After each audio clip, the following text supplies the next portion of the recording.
Hello, everyone, and welcome to another episode of Selling Greenville, your favorite real estate podcast. Yes, I can confidently say that. It is your favorite real estate podcast here in the upstate of South Carolina. It's the only one you need to listen to, and it's probably the only one that you will find. I am your host, as always, Stan McCune, realtor right here in the greater Greenville area of South Carolina. And as always, you can find all of my contact information in the show notes. If you need to reach out to me for any reason imaginable, my contact information is there. I'm a realtor, and as such, I would love to have your business. So if you need the business of a realtor, go into those show notes, look at my contact information, send me a text, give me a call, send me an email, whatever the case may be, and if you don't hear back from me within a very short period of time, it means I did not get the email or the text or whatever the case may be. I said this last episode, our email server has been blocking some people in some instances. And so let's be careful of that. If you don't hear back from me within a short period of time, something went wrong.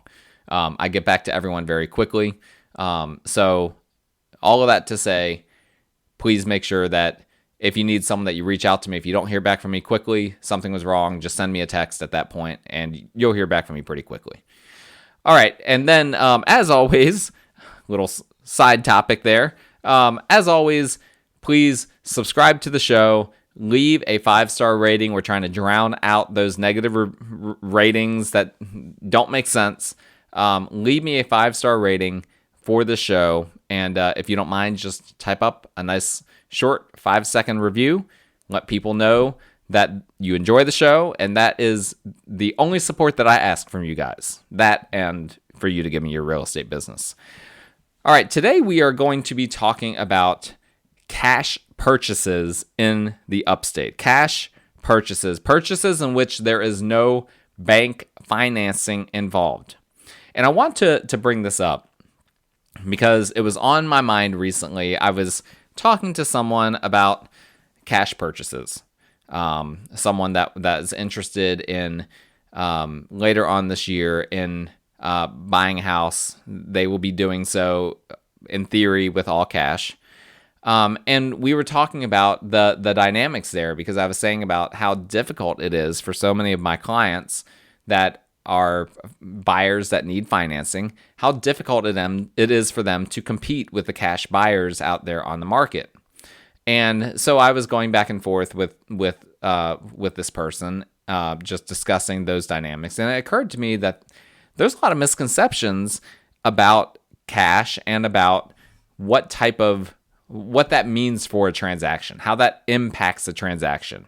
You always hear that cash is king, but what does that really mean, and what has the market looked like in recent years with regard to cash purchases? So I have done a lot of number crunching and a lot of spreadsheet crunching here for you guys, and I hope that that you will enjoy this. Basically, I analyzed 4 data sets, technically 5, from basically 4 different years. 2018, 2019, 2020, and then I kind of skipped over 2021, and instead of focusing on that entire year, I basically instead took the year of the past 6 months and the past 12 months, and this is from, I'm recording this in early March, so I instead of taking the year 2021, I did the past 6 months and the past 12 months, again, from early March 2022. And I analyzed several different things. I analyzed the number of cash sales. I analyzed how that compares to the total number of sales, and what that means. And then I looked at what type of a discount are we seeing cash buyers get? Because the conventional wisdom a few years ago was if you have cash, you can expect to get a little bit of a discount at least on whatever purchase you're making. You know, it's going to be, you're not going to have to pay full price if you're making a cash offer on a house, is the conventional wisdom. Well, I have worked with plenty of cash buyers, and I have learned the past year that by and large, that is no longer true. Now, here's where it can be true. It can be true in instances when a home is just overpriced and nobody else comes in with a full price offer. Or because these are probably going to go hand in hand, if a home has been on the market for at least a few days and it doesn't have any great offers on it, that could be the opportunity. If it's been on the market for, say, a week, and it hasn't gone under contract yet, that then can be an opportunity for a cash buyer to come in and maybe get a few $1,000 off whatever it's listed for. But a house that is listed right on the market, just came on the market, you are not going to find yourself in this market getting a cash discount. And that was what I have personally experienced. Now, obviously not a huge portion of my buyers on the retail side. Now, on my investing side, it's different. But that's also a completely different market. But I'm talking just generally speaking, for just people buying, their own home that they want to live in.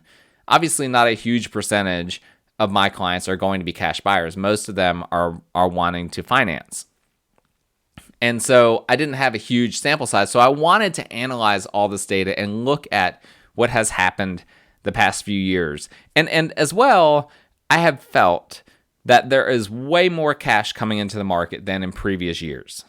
And this has been reflected in a lot of national data that I've looked at. This is why a lot of people don't think that we're in a housing bubble, because there are larger down payments being made than ever before. There's more cash purchases than ever before. I've seen that data on a meta level, but I had never actually looked at that data in Greenville specifically. And so the good thing is that in the greater Greenville MLS system that we use, which is Paragon, they do have the option to filter results by the type of purchase, whether it was cash, whether it was a conventional loan, whether it was an FHA loan, et cetera, et cetera.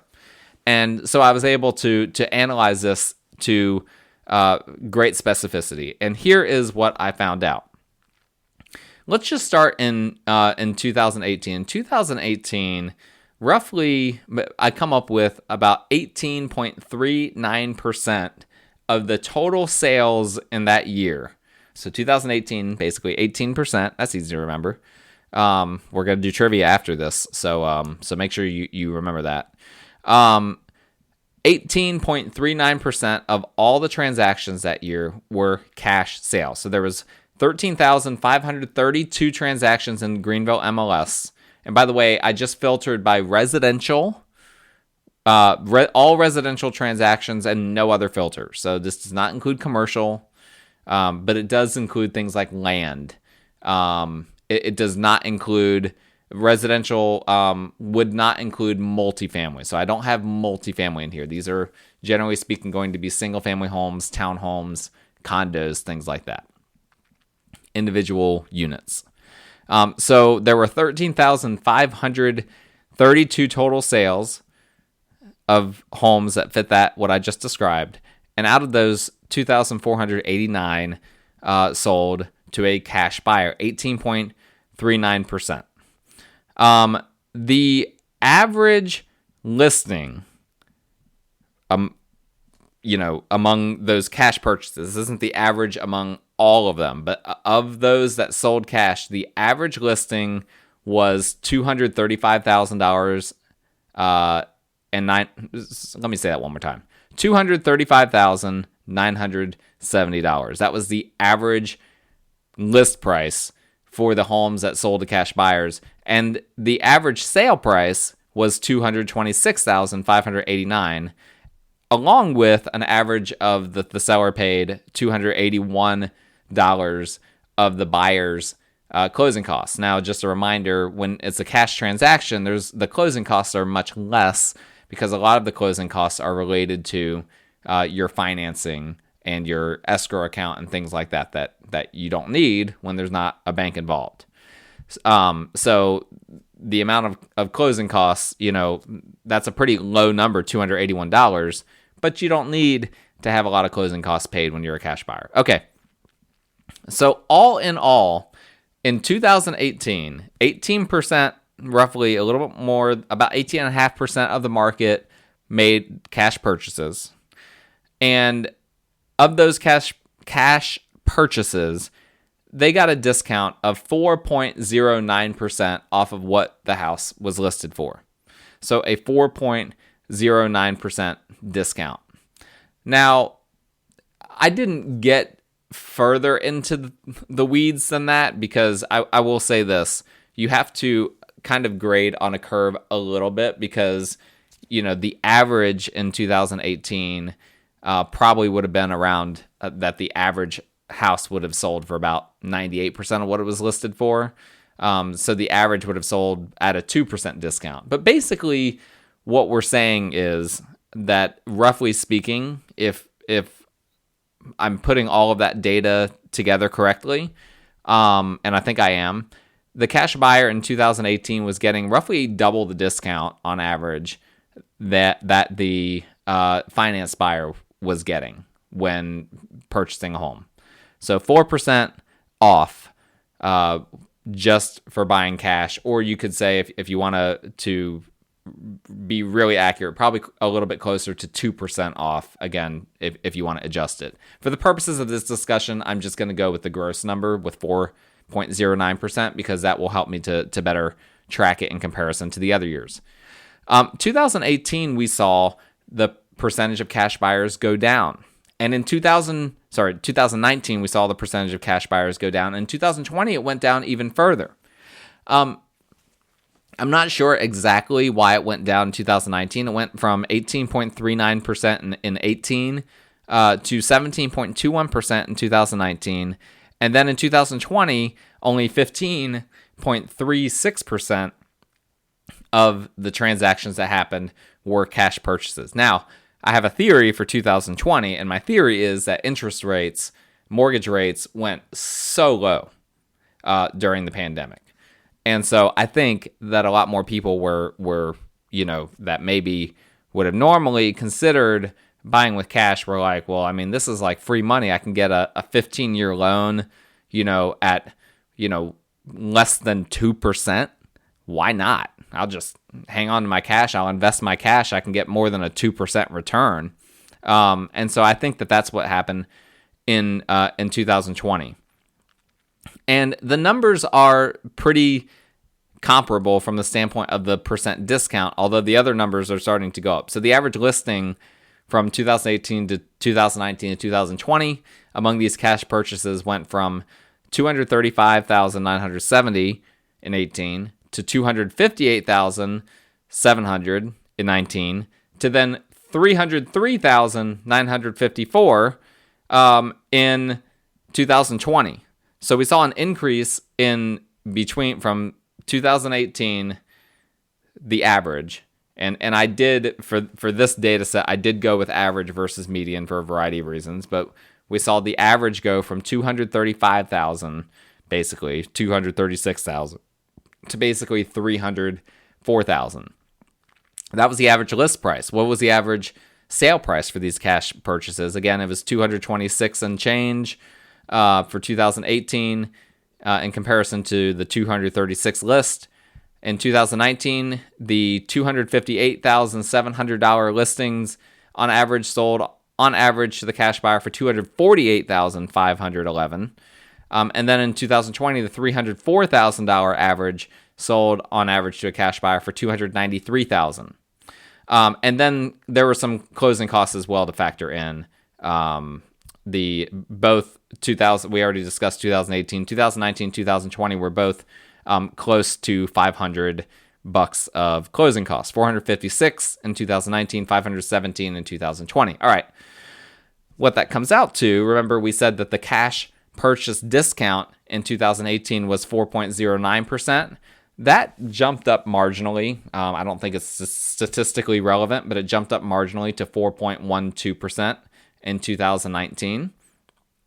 And then in 2020, this is a little bit more interesting.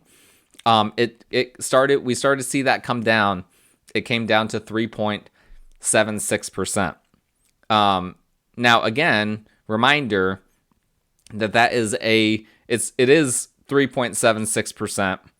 So it is still pretty close to 4%, but also it's a larger portion of the overall pie that is cash purchases. Now that being said, it was still the most cash purchases in this, up between 2018 through 2020, because 2020 went nuts. In 2018, within this data sample that I selected, there were, again, 13,532 homes that were sold. In 2020, there were 16,675 homes that were sold. And so the cash purchases for that year were the highest. There were 2,562, which is higher than 2019, which was 2,549, and higher than what we already said for 2018, which was 2,489. It's the highest, but it's the lowest slice of the pie, 15.36%. So that's just something to keep in mind. I don't know exactly why we started to see that the alleged cash discount start to go down at that point, other than the market was starting to heat up and starting to make things more interesting. But here is where things get really crazy, is when you look at the past 12 months. And I'm going to focus on the past 12 months. I ran the past 12 months and the past 6 months, and really it wasn't statistically, I didn't find it to be there to be that big of a difference. It just seems like the past 6 months have essentially reinforced what's happened the past 12 months. So the past 12 months within this data sample has been fewer sales than what we saw in 2020. Fewer total sales, 15,153. Again, it was 16,675 in 2020. So that's a big drop off. That's a 1,500 sale drop off, and that's just the inventory issues. It's not like homes are sitting for less time, way less time than they were in 2020. It's like half the days than they were in 2020. It's just that there's just not the inventory out there. But the cash purchases went up for the past 12 months versus 2020, went up over 1,000, nearly 1,100. It jumped up in 2020. Again, it was 2,562 cash purchases. The past 12 months, it's been 3,643 for an overall slice of the pie being 24.04%. So roughly a quarter of all transactions that have happened the past 12 months have been to cash buyers. A quarter of them. That means if you have a house that has 12 offers on it, the odds are 3 of those offers are going to be cash offers. That is insane. And that number, that actually is one of the more interesting ones. That number has gone up a little bit. I think a statistically important amount. The past 6 months, it's gone from 24.04 to 26.51, nearly a 2.5% increase. So we're seeing more cash purchases now than we did 6 months ago, and way more than we did a year and a half ago, 2.5 years ago, 3 years ago, 4 years ago. We are seeing cash purchases at a rate that we have never, ever seen before. And why is that? Well, we've talked about this a little bit, but just a reminder, people are freaked out. Let me tell you, I know this for a fact. I'm talking to people all the time. They are freaked out about the idea of hyperinflation. They don't know where to put their money. They're scared. Now we talked about a few weeks ago, the war between Russia and Ukraine. As I'm recording this, that is still ongoing. I hope by the time this podcast releases that we are over and done with that. I don't know what to think. But regardless, people are freaked out about all these different things. They don't want to put their money in stocks. They don't want to put their money in crypto. They don't want to have their money sitting in a bank losing however many percent of value of purchasing power per year. They don't want to, most people don't want to just have a safe full of gold and silver that you can't easily spend anywhere. So what other options do they have? They have real estate. Real estate is something that we know is usable. There's an argument that gold and silver have inherent value. I am not a financial planner or counselor, so I can't argue one way or the other. I can't give you advice one way or the other, but that argument doesn't make a lot of sense to me in our 21st century economy. Like, that made sense maybe like 500 years ago.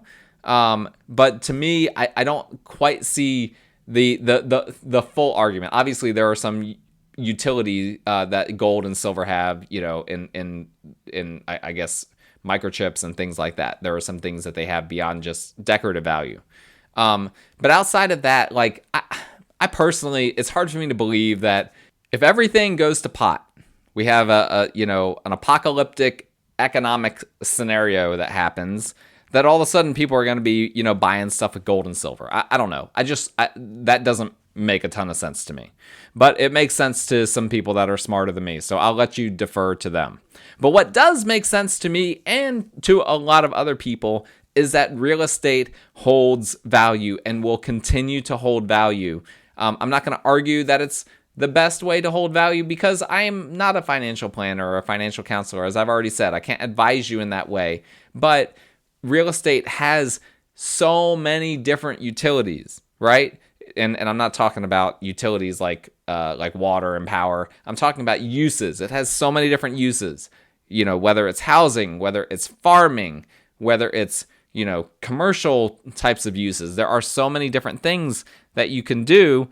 And it's a limited asset. We know there's only so much ground that we can buy up in this world. We know exactly how much there is.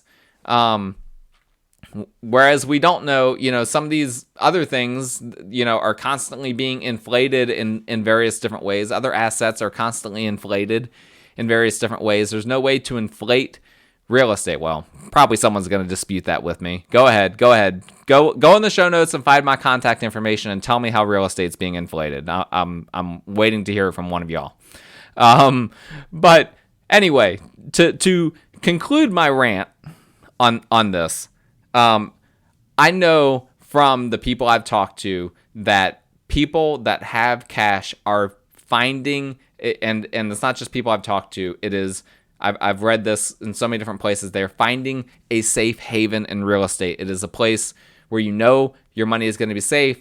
And not only is it going to be safe, it has been the past few years, if you've made the right decision, it has been a great investment for a lot of people. As we've seen, appreciation in real estate, unlike anything else that we've ever seen, particularly here in the upstate. So I believe that all of that is why we have seen this insane amount of cash purchases happening. Now, here's where it continues to get interesting. The average listing of the cash sale continued to go up. It went up from 304 roughly thousand in 2020 to the past 12 months, 332,621. That's not surprising. I guess the only thing that's noteworthy is that's pretty close to what the average, because again, I was looking at averages versus medians. Our median price point is right around in the 280s right now. But actually, if you look at averages, the averages come out to about that 330 range from the numbers that I've seen. So they're basically purchasing an average house is what the cash buyers are looking at and what they're purchasing. And so that was 332,621, and the average sold price for these cash purchases was 329,894. So basically 330, with the seller paying $442 of their closing costs. That comes out to less than 1% of a cash discount, 0.95%, and I'm including the closing costs in there. That comes out to a 0.95% discount. That's a major decrease. From 2020, it was a 3.76% discount if you were a cash purchaser. Now that has gone down to 0.95%. That is massive. The cash discount is no more. Like, that's what that tells me. Less than 1 percentage point. What that means is that the vast majority of these purchases are either at or above what these homes are listed for, and there's just a handful of them that are are selling, that have been on the market for a while, that are selling substantially less to a cash buyer. And this fits exactly what I thought. I didn't tweak the data. I didn't try to reverse engineer the data in order to say what I was thinking. I let the data speak for itself. I literally just plugged in the numbers and was like, okay, whatever it says, this is what I'm going to deliver in my podcast. And it said exactly what I had been seeing in the market. And this is what I was telling my friend that I was talking to about, cash and real estate. Is she asked, hey, is cash still king? Is that still what's happening? I was like, well, yeah, cash is definitely still king. Absolutely. But I was quick to say, but the cash discount, I haven't seen that happen in a long time. And she was a little bit disappointed because obviously she said she's planning to be a cash buyer. And I was like, however, you will get the house because you're buying cash. And that's the thing. And this is also a point of confusion. For some of you, this will be remedial, but perhaps I've learned that I need to explain this a little bit better. Sellers prioritize cash buyers because their offers can be so much cleaner. They can have an earlier closing date. I mean, a cash purchase can close in a week. Not all of them are doing it that quickly, but they can. They don't have to have appraisal contingencies. They don't have to have financing contingencies. The vast majority of them do not have home sale contingencies. There's just so many things that when you're a financed buyer that aren't a problem with a cash buyer. The cash buyer is basically going to get to closing unless something really, really ridiculous happens, right? The vast majority of cash contracts make it to closing. It's a much higher percentage, and I don't know if there's a way for me to pull this data, but I know anecdotally it is a much higher percentage that actually make it to the closing table versus financed offers. And so a lot of sellers, they're looking at their offers, all else being equal, they're always going to take a cash offer versus a financed offer. And so what's happening here is these cash buyers are entering into this pool of a lot of other buyers. We have almost multiple offers on everything that is below $300,000 and on a huge chunk of things that are below $350,000. And that's right in that data set that we're looking at here. And so cash buyers are in the foray with a lot of other buyers, some that are cash. Again, a quarter of the buyers right now are cash. And so they're competing in multiple offer situations. And at the end of the day, there does reach a point where a seller will accept a financed offer versus a cash offer if it is just that much better, right? Not very many sellers are going to leave $50,000 on the table because, they want to go with that safe cash offer versus a relatively safe, not quite as safe, but relatively safe financed offer. And so what's happening here is that cash buyers to even, in the old days, I mean, again, back in summer of 2020, I had a situation with a cash buyer where we were able to, have them even in a multiple offer situation. It just wasn't as crazy. We were able to get the price down just a little bit off of what it was listed for. You can't do that now. If you are a cash buyer, yeah, cash is king, but you have to at least offer what a house is listed for.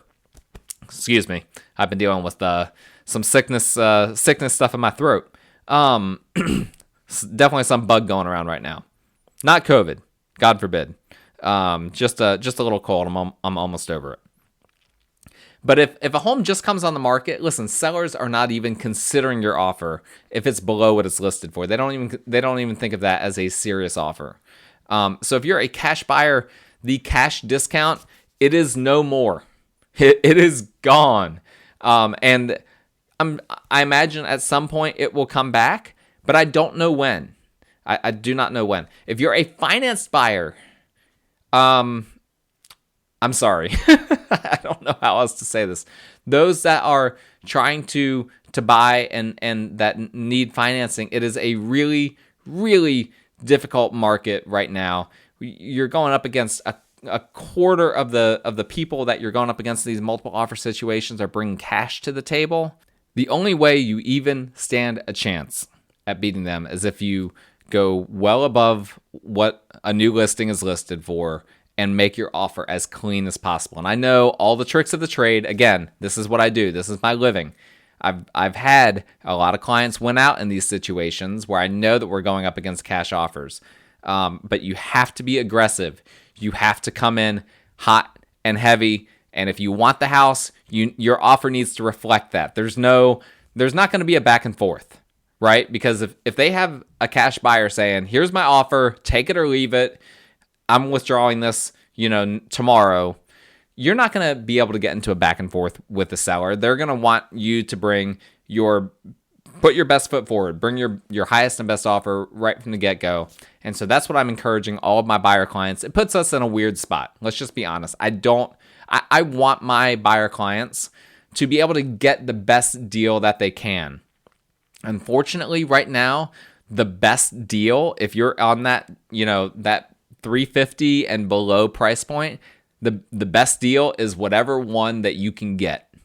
And that is just me just being honest. It is a brutal market out there. It's not showing any signs of a slowdown. What happened with Russia and Ukraine? Now, we talked a couple of weeks ago about interest rates. Well, as I'm recording this, mortgage rates have come down even further. So yeah, we are seeing now an even bigger rush. People are panic buying even more. We're getting panic purchasing from all over. The people that have cash, the people that need financing, everyone is trying to buy right now. We don't have enough houses on the market to satiate the demand. Now, supply should be picking up a bit. We've already seen it pick up in early March. Hopefully that will continue. Normally that continues, and we continue to see it go up all the way through the month of June before it tapers off a little bit in July. But roughly speaking, it's going to be a brutal buying season. And listen, if you're suffering from buyer fatigue, I feel you. We just need to plow through it. Eventually, one will work out. I'm giving a little pep talk to my buyer clients that are listening to this. We will pull through. I've got a lot of you, a lot of buyer clients right now. We will find something at some point. Something will work out. It just has to be in the right timing. You have to be in the right place at the right time. I try to keep my schedule flexible so that I can move quickly if something comes on the market that's of interest to one of my clients. And you guys know I go to bat for you guys. I'll be up sometimes negotiating something until midnight, trying to get a deal done for my clients. That's the way I operate, and that's what you have to do in this market. So yes, cash is king, but that doesn't mean it's a discount. There is no more cash discount. You just end up getting the house, more likely, if you're buying with cash versus financing. That's it for today's episode. I appreciate you guys listening. If you loved it, if you liked it, if you hated it, regardless, please leave me a 5-star review for this show. Drown out the haters. If you have a moment, please just leave a little review as well. That'd be great. I'd really appreciate that. And as well, I would love if you guys would reach out to me with all of my contact information. It's in the show notes. It's all there for you guys. And I appreciate when you guys do reach out after an episode. I always enjoy it. But between now and then, I hope you guys stay safe and have a great rest of the week.